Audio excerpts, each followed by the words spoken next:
حضرت ابراہیم علیہ السلام کی زندگی انسانی تاریخ کا ایک روشن باب ہے۔ ان کی کہانی سچا ایمان، قربانی اور توحید کے اصولوں سے مزین ہے۔ وہ ایک ایسی سرزمین میں پیدا ہوئے جہاں ہر طرف شرک کا غلبہ تھا۔ لوگ بتوں کو پوجتے، ان کے سامنے سر جھکاتے، ان سے مرادیں مانگتے اور انہیں نفع و نقصان کا مالک سمجھتے۔ یہ وہ وقت تھا جب معاشرہ روحانی طور پر اندھیرے میں ڈوبا ہوا تھا۔ اس ماحول میں حضرت ابراہیم نے آنکھ کھولی۔ ان کے والد آزر ایک مشہور بت تراش تھے۔ وہ نہ صرف خود بت بناتا بلکہ لوگوں کو ان کی پوجا کی تلقین بھی کرتا۔ آزر اپنے بیٹے کو بھی چاہتا تھا کہ وہ اسی پیشے میں مہارت حاصل کرے، مگر ابراہیم بچپن سے ہی ایک نرالا بچہ تھا۔ وہ سوال کرتا تھا، سوچتا تھا، اور وہ چیزیں جو اسے غیر معقول لگتیں ان پر سوال اٹھاتا۔ جب وہ دیکھتا کہ لوگ ایک پتھر کی مورت کے سامنے سر جھکائے کھڑے ہیں تو وہ حیران ہوتا کہ یہ کیسے ہو سکتا ہے کہ ایک پتھر جو خود نہ سن سکتا ہے، نہ بول سکتا ہے، نہ حرکت کر سکتا ہے، وہ انسانوں کی دعائیں سنے اور ان کی حاجتیں پوری کرے۔ ابراہیم نے اپنے ارد گرد کے ماحول پر غور کیا۔ وہ آسمان کو دیکھتا، ستاروں کو دیکھتا، چاند کی روشنی کو محسوس کرتا، سورج کی تپش کو محسوس کرتا اور ان سب میں کسی بڑی اور برتر ہستی کے آثار تلاش کرتا۔ ایک رات اس نے ستارے کو چمکتے ہوئے دیکھا اور کہا، شاید یہ میرا رب ہے، مگر جب وہ غروب ہوا تو وہ کہنے لگا کہ جو غروب ہو جائے وہ خدا نہیں ہو سکتا۔ پھر اس نے چاند کو دیکھا جو ستارے سے بڑا تھا، مگر وہ بھی غروب ہو گیا۔ پھر سورج کو دیکھا جو سب سے بڑا اور روشن تھا، مگر شام کو وہ بھی غروب ہو گیا۔ تب ابراہیم نے دل سے یقین کر لیا کہ یہ سب چیزیں خدا نہیں ہو سکتی۔ ان سب کا خالق ایک ہی رب ہے جو نظر نہیں آتا مگر ہر چیز پر قادر ہے۔ جیسے جیسے ابراہیم جوان ہوئے، انہوں نے توحید کا پیغام اپنے قبیلے کو دینا شروع کیا۔ سب سے پہلے انہوں نے اپنے والد کو مخاطب کیا۔ انہوں نے نرمی سے کہا کہ والد محترم، یہ بت جنہیں آپ پوجتے ہیں یہ کچھ نہیں کر سکتے، یہ سن نہیں سکتے، دیکھ نہیں سکتے، نہ ہی کسی کو نقصان فائدہ دے سکتے۔ آزر کو یہ بات پسند نہیں آئی۔ اس نے اپنے بیٹے کو ڈانٹا اور کہا کہ اگر تو باز نہ آیا تو تجھے گھر سے نکال دوں گا۔ ابراہیم نے اپنے والد کی بات ماننے سے انکار کر دیا اور اپنی قوم سے براہ راست مخاطب ہونے لگے۔ وہ بازاروں، گلیوں اور میلوں میں لوگوں کو بتاتے کہ جنہیں وہ معبود سمجھ رہے ہیں وہ محض مٹی، پتھر اور لکڑی کے بنے ہوئے مجسمے ہیں۔ ان کی باتیں قوم کے بڑوں تک پہنچیں تو وہ ناراض ہو گئے۔ انہوں نے ابراہیم کو وارننگ دی کہ اگر وہ اپنی دعوت سے باز نہ آئے تو اس کے خلاف سخت قدم اٹھایا جائے گا۔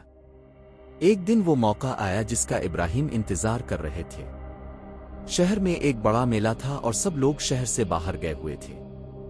ابراہیم تنہا معبد میں داخل ہوئے جہاں بت رکھے گئے تھے۔ انہوں نے ایک ایک کر کے تمام بتوں کو توڑ دیا اور صرف سب سے بڑے بت کو چھوڑ دیا۔ اس کے ہاتھ میں ایک کلہاڑی رکھ دی تاکہ جب لوگ واپس آئیں تو وہ خود سوچیں کہ شاید اسی نے باقی بتوں کو توڑا ہے۔ جب لوگ واپس آئے اور مندر کا حال دیکھا تو حیران رہ گئے۔ وہ غصے سے بھر گئے اور اندازہ لگا لیا کہ یہ سب ابراہیم کا کام ہے۔ انہوں نے اسے بلایا اور پوچھا کہ یہ سب کس نے کیا۔ ابراہیم نے ان سے پوچھا کہ تم اپنے بتوں سے پوچھ لو، شاید وہ خود بتا دیں۔ لوگ لاجواب ہو گئے کیونکہ وہ جانتے تھے کہ بت بول نہیں سکتے، مگر ان کے غرور نے انہیں ابراہیم کی بات ماننے نہ دی۔ انہوں نے مشورہ کیا کہ ابراہیم کو ایک ایسی سزا دی جائے جو مثال بن جائے۔ چنانچہ فیصلہ ہوا کہ ایک بہت بڑی آگ تیار کی جائے اور ابراہیم کو اس میں پھینک دیا جائے۔ لوگوں نے دن رات لکڑیاں جمع کی، ایک بہت بڑی آگ بھڑکائی گئی۔ آگ کی شدت اتنی تھی کہ اس کے قریب جانا ممکن نہ تھا۔ ابراہیم کو ایک منجنیق میں باندھ کر دور سے آگ میں پھینکا گیا، مگر جب وہ آگ میں گرنے والے تھے اس لمحے اللہ نے آگ کو حکم دیا کہ ابراہیم کے لیے ٹھنڈی اور سلامتی والی ہو جا۔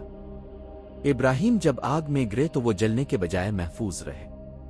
لوگ حیران رہ گئے۔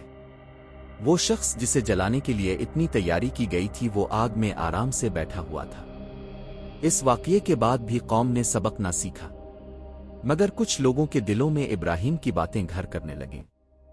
ابراہیم نے اپنی دعوت کو جاری رکھا، لیکن جب دیکھا کہ ان کی قوم میں اصلاح کی کوئی امید نہیں تو اللہ کے حکم سے انہوں نے اپنی سرزمین کو چھوڑنے کا فیصلہ کیا۔ انہوں نے اپنے ساتھ اپنے خاندان کو لیا اور اللہ کے راستے میں نکل پڑے۔ اس کے بعد ان کی زندگی میں کئی آزمائشیں آئیں۔ وہ مختلف علاقوں سے گزرے، کئی بادشاہوں سے ملاقاتیں ہوئیں۔ ان میں سے ایک بادشاہ نے ان کی بیوی کو اپنی ملکیت میں لینا چاہا، مگر اللہ کی مدد سے وہ محفوظ رہے۔ وقت گزرتا گیا اور ابراہیم بوڑھے ہو گئے، مگر ان کے ہاں کوئی اولاد نہ تھی۔ پھر اللہ نے انہیں ایک بیٹے کی خوشخبری دی۔ وہ بیٹا اسماعیل تھا۔ حضرت ابراہیم کو حکم ہوا کہ وہ اپنی بیوی ہاجرہ اور بیٹے اسماعیل کو ایک ویران وادی میں چھوڑ دیں۔ وہ وادی جہاں آج مکہ واقع ہے، اس وقت مکمل سنسان تھی۔ وہاں نہ پانی تھا، نہ درخت، نہ کوئی انسان۔